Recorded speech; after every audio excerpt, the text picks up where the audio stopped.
এরপরে এখানে আমরা দেখতে পাচ্ছি যে নাউনের চারটা স্তর। ওকে ওকে।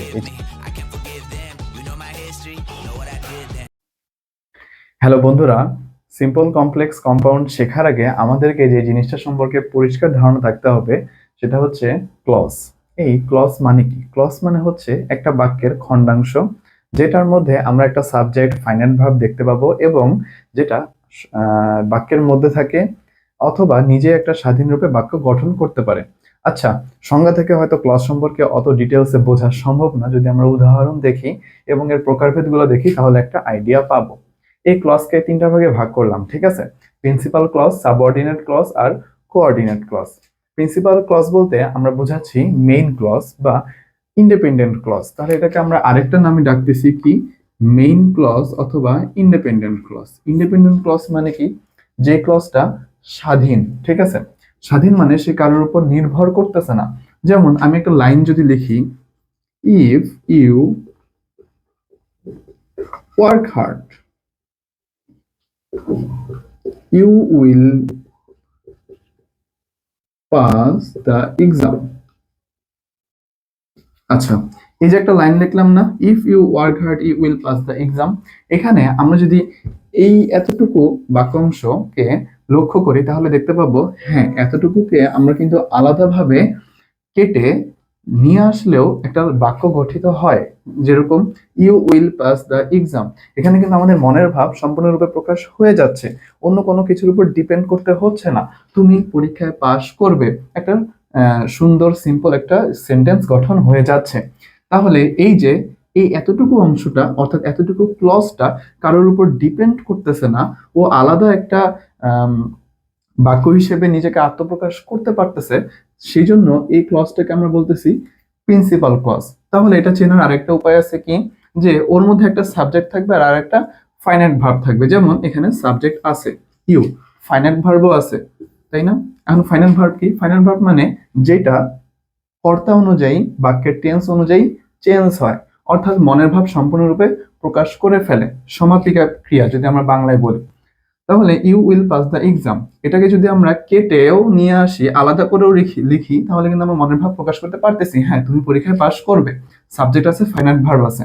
তাহলে এটা হচ্ছে আমাদের প্রিন্সিপাল ক্লজ, যেটাকে আমরা বলতেছি ইন্ডিপেন্ডেন্ট ক্লজ। অর্থাৎ সে স্বাধীন, সে কারোর উপর নির্ভর করতেছে না। অপরদিকে যদি আমরা এটাকে দেখি, ইফ ইউ ওয়ার্ক হার্ড, যদি তুমি পরিশ্রম করো।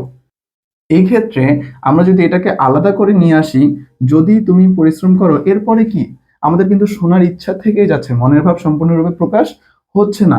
এই জন্য এটাকে আমরা বলবো, এবং এই ক্লজটা এতটুকু অংশটা বাক্যাংশটাকে কিন্তু আমরা আলাদা রূপে লিখতে পারতেছি না।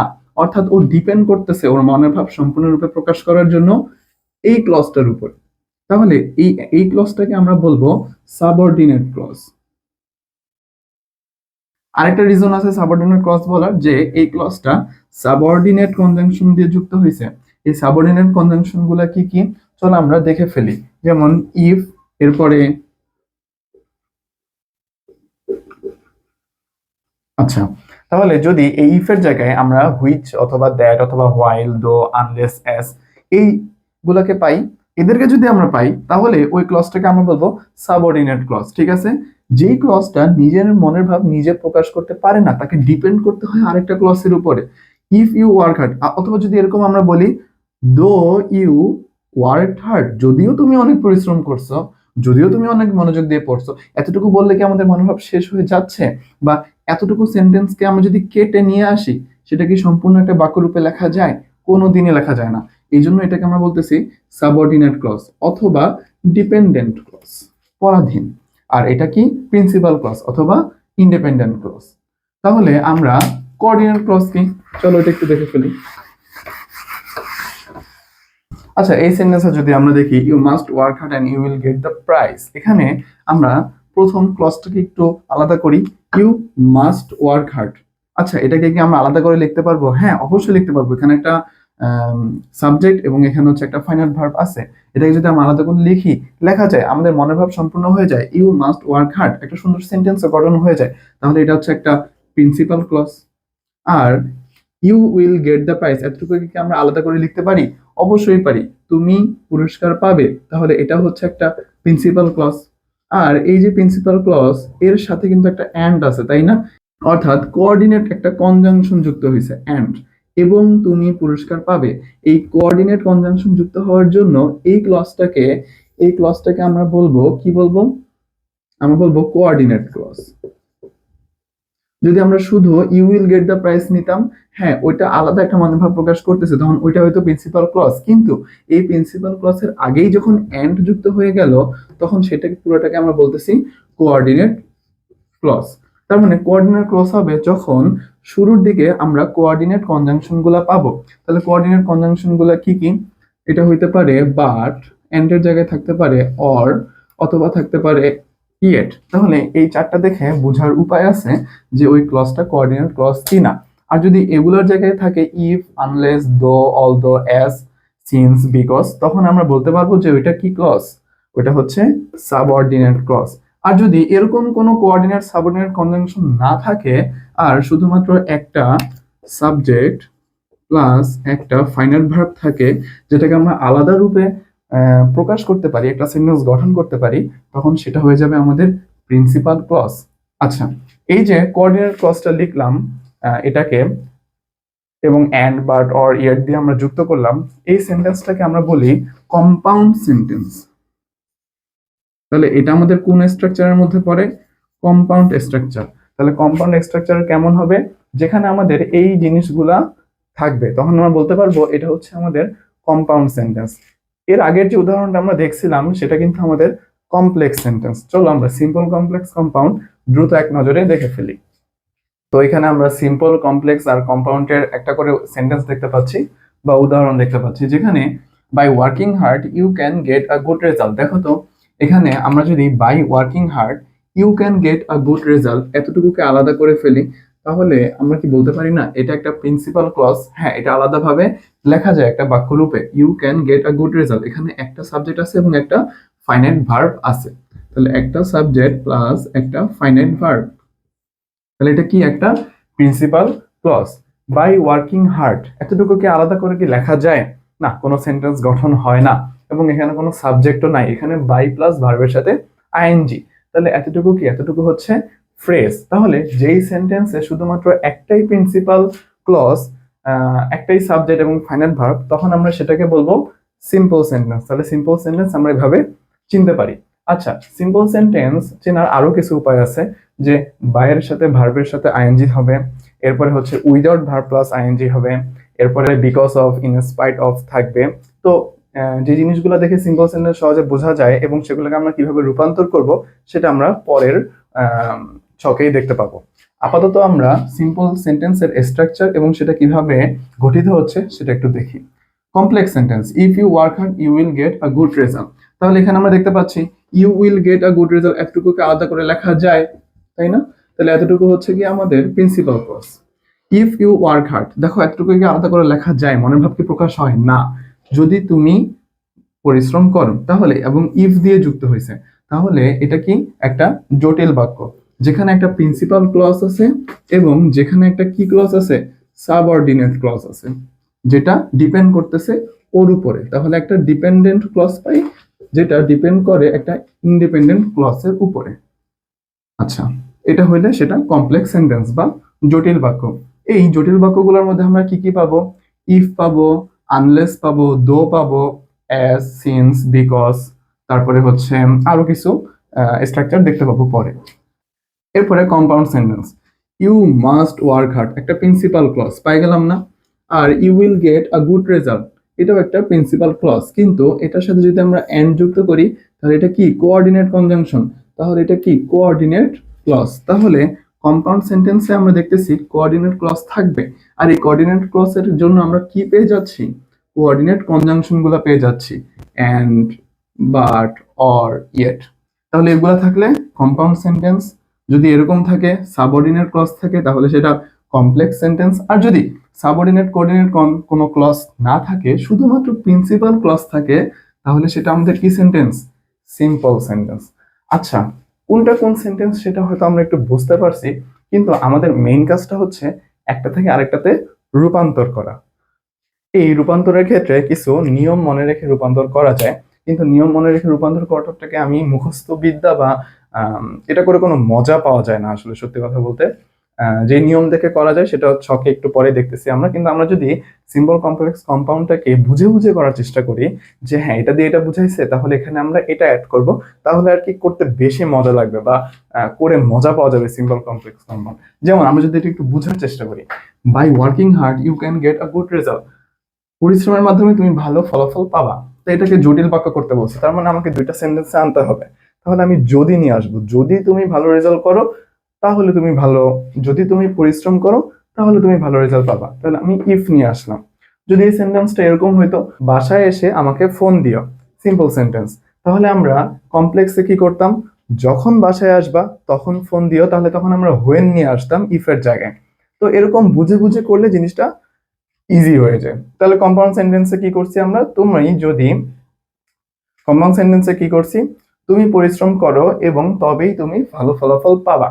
তাহলে এই ক্ষেত্রে কিন্তু আমরা যদি ভাব বুঝে এন্ড হবে না, বাট হবে না, ইয়েট হবে নাকি অর হবে, সেটা লিখে ফেলতে পারি।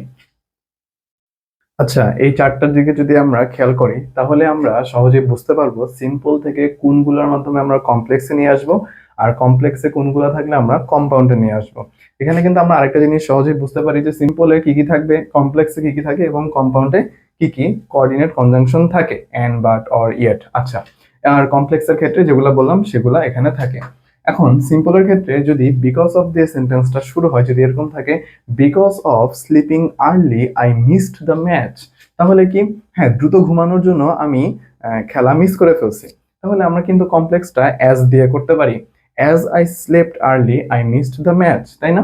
অ্যাজ দিয়ে করতে পারি। যদি কম্পাউন্ড করতে চাই তাহলে আমাদের কম্পাউন্ড আমরা এন্ড দিয়ে করে ফেলতে পারি, I slept early and I missed the match.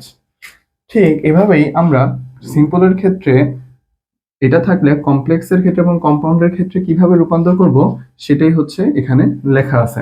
যেমন ধরো ইন স্পাইট অফ, এটার মানে হচ্ছে সত্ত্বেও, in spite of being weak he came to school, দুর্বল হওয়া সত্ত্বেও বা অসুস্থ থাকা সত্ত্বেও সে স্কুলে আসছে। তাহলে আমরা এটা কিন্তু দো দিয়ে করতে পারি, যদিও দিয়ে করতে পারি, though he was sick he came to school.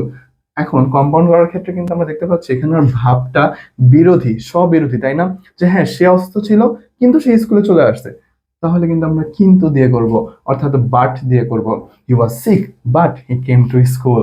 তাহলে কম্পাউন্ডের ক্ষেত্রে আমরা অর ব্যবহার করি, যেমন এটা যদি আমরা একটু দেখি, উইদাউট ভার্ব প্লাস আইএনজি থাকলে আমরা কিভাবে করব, without working hard you will fail in the exam. তাহলে আমরা এটাকে কমপ্লেক্স করব, if you don't work hard you will fail in the exam. তার মানে এখানেও কিন্তু স্ববিরোধী বোঝাচ্ছে, তাই না? যে তুমি যদি এটা না করো তাহলে এটা হবে না। তাহলে কম্পাউন্ডে আমরা অর দিয়ে করব, work hard or you will fail in the exam. আচ্ছা, যদি টু টু থাকে তাহলে আমরা সো দ্যাট দিয়ে করব। যেমন he is too weak to work, সে এতই দুর্বল যে সে হাঁটতে পারতেছে না, তাহলে আমরা লিখবো he is so weak that he Kant work, এবং এখানে আমরা এন্ড দিয়ে করব। আচ্ছা, যদি আমাদের ব্যক্তি বস্তু স্থান সময় থাকে, সময়ের উদাহরণটা আমরা দেখলাম, যেমন বাসায় এসে আমাকে কল দিও, তাহলে যখন বাসায় আসবা তখন আমাকে কল দিও, বাসায় এসে এবং আমাকে বাসায় আসো এবং আমাকে কল দিও। তাহলে এইসব ক্ষেত্রে আমরা হোয়েন, ব্যক্তি থাকলে হু, স্থান বুঝাইলে হয়ার, এইভাবে আমরা ট্রান্সফরমেশন গুলা করবো। তাহলে চলো আমরা কিছু উদাহরণ দেখে ফেলি দ্রুত সিম্পল কমপ্লেক্স কম্পাউন্ড ট্রান্সফর্ম করার। আচ্ছা, এখানে আমরা তিনটা এক্সাম্পল দেখতে পাচ্ছি। প্রথমটা হচ্ছে দো he is poor he is happy. আচ্ছা, তাহলে এখানে আমরা দেখতে পাচ্ছি যদিও সে গরিব, তাহলে এখানে কি দিয়ে শুরু হয়েছে, দো দিয়ে শুরু হয়েছে। তাহলে এটা কি, এটা হচ্ছে গিয়ে সাবঅর্ডিনেট কনজাংশন, তাই না? দো, এই দো, আনলেস, ইফ এগুলো থাকলে কি হয় আমরা জানি, এগুলো থাকলে হয় কমপ্লেক্স সেন্টেন্স। তাহলে দো he is poor he is happy, এটা একটা কমপ্লেক্স সেন্টেন্স। এটাকে যদি আমরা সিম্পল করতে চাই তাহলে আমরা কিভাবে করব, একটু আগের ছকে আমরা দেখছি যে যদি দো থাকে তাহলে আমরা ওটাকে সিম্পল করব, গরিব হওয়া সত্ত্বেও সে খুশি আছে। তাহলে ইন স্পাইট অফ দিয়ে করে ফেলি। ইন স্পাইট অফ এর ক্ষেত্রে স্পেসিফাই করাটা এরকম যে ইন স্পাইট অফ দেওয়ার পরে আমরা দিতে পারি বিং,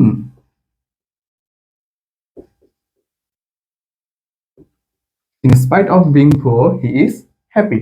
আচ্ছা, এখন এটা হয়ে গেল সিম্পল। এরপরে আমরা এটাকে কম্পাউন্ড করব। তাহলে দো, ইন স্পাইট অফ এগুলো থাকলে আমরা কম্পাউন্ডে কি করি, বাট। সে গরিব কিন্তু সে হ্যাপি। তাহলে হি ইজ পোর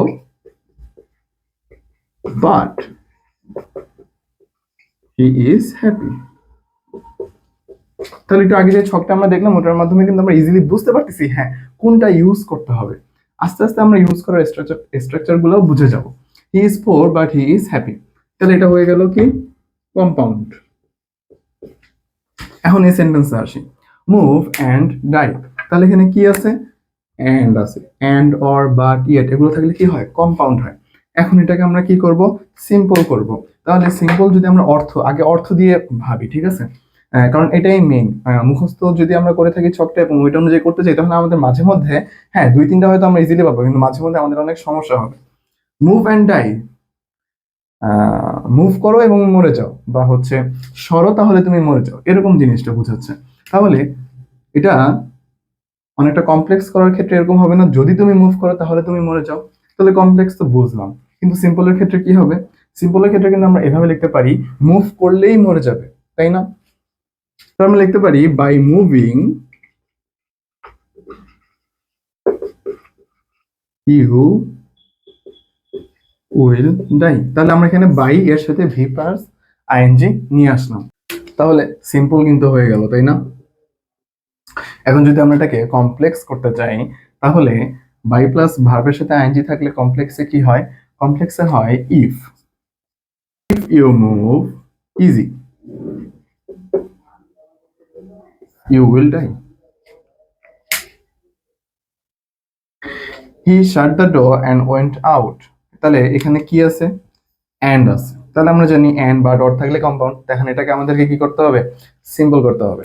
তাহলে এটাকে সিম্পল করার ক্ষেত্রে আমরা এইসব ক্ষেত্রে ভার্বটাকে সামনে ফোকাস করব বেশি, এই ভার্বগুলোকে আমরা সামনে নিয়ে আসব। তাহলে এটা যদি ভার্বটাকে আমরা সামনে নিয়ে আসি তাহলে কি হবে, আইএনজি যুক্ত হয়ে যাবে, তাই না? Shirting the door he went out, দেখো কত সুন্দর করে আমরা সিম্পল করে ফেললাম।